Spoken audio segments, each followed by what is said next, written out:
বন্ধুরা, রোশনাই ধারাবাহিকের আগামী পর্বে দেখানো হবে সুরঙ্গমা নীলাব্জ আরণ্যকের বাড়িতে আসে বিবাহবার্ষিকী উপলক্ষে আরণ্যকের পরিবারকে ইনভাইট করতে। পরিবারের সবাই ভীষণ খুশি।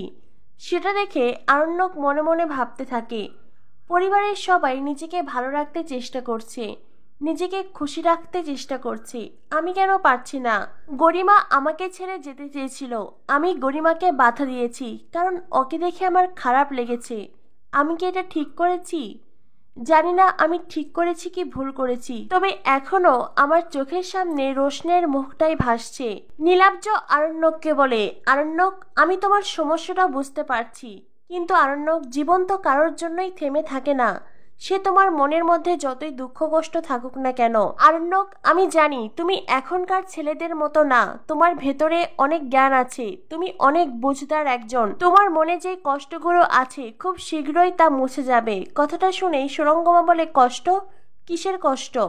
আরণ্যক বলে, আমি আঙ্কেলকে কথাটা বলিনি। গরিমা আরণ্যককে বলে, আরণ্যক, তুমি যদি এমন উদাস হয়ে দাঁড়িয়ে থাকো, যে কেউ বলবে তোমার ভেতরে কষ্ট আছে, তুমি কষ্টে আছো। আরণ্যক, রোশনাই মরে গেছে, আর এই সত্যিটা মেনে নাও। রোশনাই আর কখনোই ফিরে আসবে না। আরণ্যক বলে, কিন্তু আমার সেটা মনে হচ্ছে না। আরণ্যকের কথা শুনে সবাই অবাক হয়ে আরণ্যকের দিকে তাকায়। আরণ্যক বলে, হঠাৎ আমার কেন জানি মনে হচ্ছে রোশনাই মরে যায়নি, রোশনাই বেঁচে আছে, আর যে কোনো মুহূর্তে রোশনাই আমার সামনে আসবে। কথাটা শুনেই আরণ্যকের মা বলে, বাদশাহ, তুমি এসব কি কথা বলছো? যে মানুষ মরে গেছে সে কি করে ফিরে আসবে?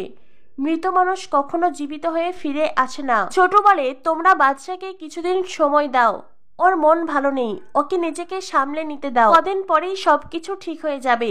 এখন এ বিষয়ে আর কেউ কোনো কথা বলো না। নীলাব্জ আরণ্যককে বলে, আরণ্যক, আমাদের অ্যানিভার্সারিতে তুমি অবশ্যই আসবে, আর পরিবারের সবাইকে সাথে করে নিয়ে আসবে। আরণ্যক বলে, আঙ্কেল, আমার শরীর ঠিক নেই, আমি হয়তো নিজেই যাব না, আপনি বাকিদেরকে বলুন।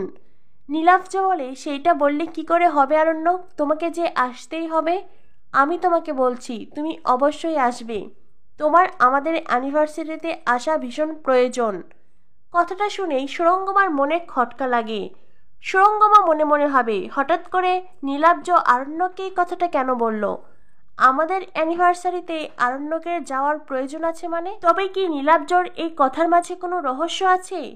যেই রহস্যই থাকুক না কেন, আমি আমার জীবনের রহস্য সামনে আসতে দেব না।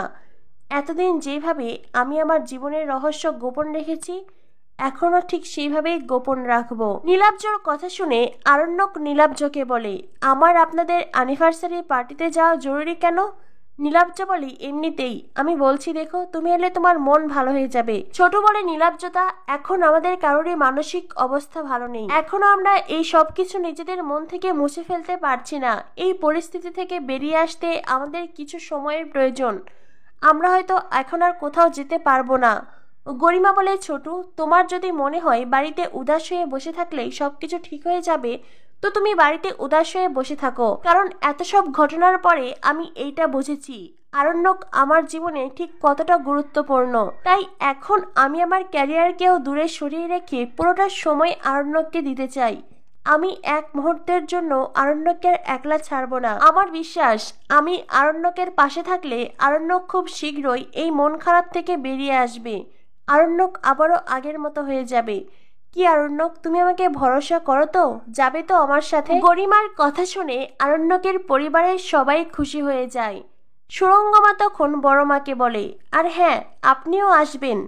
যদিও এখানে আপনাকে সবসময় রান্নাঘরেই থাকতে হয়, ওখানে আপনাকে রান্নাঘরে থাকতে হবে না। আর হ্যাঁ, আসার সময় আপনার স্বামীকেও সাথে নেবেন। কথাটা বলেই সুরঙ্গমা বড়মার দিকে তাকায়। অন্যদিকে দেখানো হয় রোশনাই উকিলের সামনে বসে আছে। উকিল রঞ্জন প্রসাদকে বলে, তার মানে এটা আসলে নয়নতারা নয়, ইনি রোশনাই। আর রোশনাই হলো আপনার আর সুরঙ্গমা মুখার্জির মেয়ে, তাই তো? আর অন্যদিকে সুদর্শনা রোশনাইকে লালন পালন করেছে। সুদর্শনা রোশনাইয়ের আসল মা নয়। রোশনাই বলে, উকিল সাহেব, আপনি এটা কি বলছেন? এই পৃথিবীতে মা বলে আমি যদি কাউকে ভেবে থাকি, সে হলো সুদর্শনা গাঙ্গুলি। আমি এখনো চোখ বন্ধ করলে আমার মা সুদর্শনাকেই দেখতে পাই, আর সুরঙ্গমা মুখার্জিকে আমি ঘৃণা করি। আগেও ঘৃণা করতাম, এখনও ঘৃণা করি।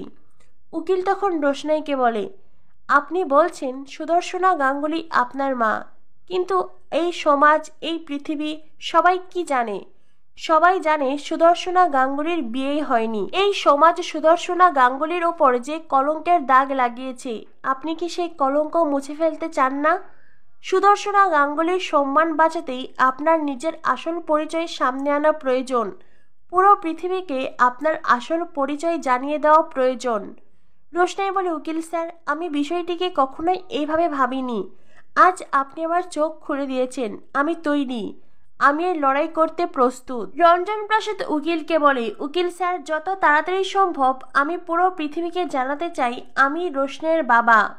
উকিল বলেন, আপনি কোনো চিন্তা করবেন না। আপনি আমাকে যে তথ্যগুলো দিলেন সেটা যদি সত্যি হয় তবে এই কেসে আমাদের কেউ হারাতে পারবে না। তখনই রোশনাইয়ের বাবা উকিলকে বলে, উকিল স্যার, আর একটা কথা বলতে চাই।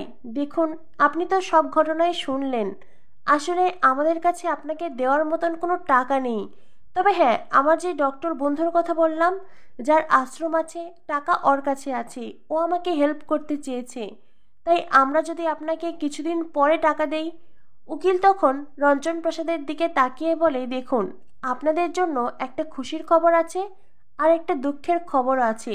বলুন আগে কোনটা শুনবেন?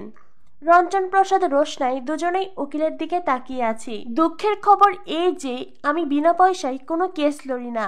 আর হ্যাঁ, সবচাইতে ভালো খবর এই যে আমি আপনাদের এই কেসটা ফ্রিতে লড়তে চাই। রোশনাই বলে, কেন কেন এটা করবেন? উকিল বলে, কারণ এই ধরনের কেস আমার জীবনেই প্রথমবার এসেছে আর আমি এই কেসটা ফ্রিতেই লড়তে চাই। রোশনাই বলে, উকিল স্যার, তার কোনো প্রয়োজন নেই। আমি আর আমার বাবা পরিশ্রম করে আপনার সব টাকা দিয়ে দেব। আপনার কোনো দয়া দেখানোর প্রয়োজন নেই। উকিল রোশনাইকে বলে, আপনার অনেক আত্মসম্মান। প্রত্যেকটি মানুষেরই আত্মসম্মান থাকা প্রয়োজন। কিন্তু হ্যাঁ, আমাকেও এই কেসটা ফ্রিতে লড়তে দিন প্লিজ।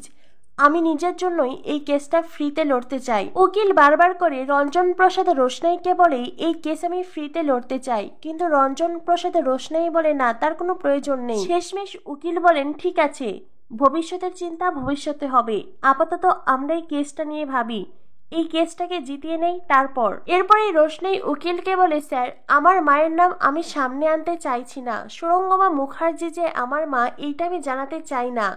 তো এইটা কি কোনোভাবে পসিবল? উকিল রোশনাইকে বলে, না, এটা কখনোই সম্ভব নয়। কোর্টে যখন এইটা প্রমাণ করা হবে রঞ্জন প্রসাদ আপনার বাবা, তখন এই প্রশ্নটা উঠে আসবে, তবে আপনার মা কে? আর তখন তো সুরঙ্গমা মুখার্জির নাম বলতেই হবে। তাই আমি আপনাকে বলবো, এ বিষয়ে আপনি একদম চিন্তা করবেন না, চুপ থাকুন। আর হ্যাঁ, যা হচ্ছে সেটা হতে দিন। এরপরই উকিল রঞ্জন প্রসাদকে বলে, আর হ্যাঁ, আপনি যদি আপনার জীবন ঝুঁকিপূর্ণ মনে করেন তো আমি কোর্টে অ্যাপ্লাই করে আপনাকে পুলিশ প্রোটেকশনের ব্যবস্থা করে দিতে পারি। রঞ্জন প্রসাদ বলে, উকিল স্যার, পুলিশ প্রোটেকশন নিয়ে আমি আর কদিনই বা ঘুরবো? শেষ অবধি তো আমার লড়াই আমাকেই লড়তে হবে। আর একবার যখন এই লড়াইয়ে নেমেছি তো মৃত্যুর ভয় আমি পাই না। উকিল স্যার রঞ্জন প্রসাদকে বলে, ঠিক এই দমটাই থাকতে হবে, তবেই আপনি এই লড়াই জিততে পারবেন। তো বন্ধুরা, কি হতে চলেছে রোশনাই ধারাবাহিকে? রোশনাই ধারাবাহিকের পরবর্তী আপডেট পেতে আমাদের সাথেই থেকো। ধন্যবাদ সবাইকে।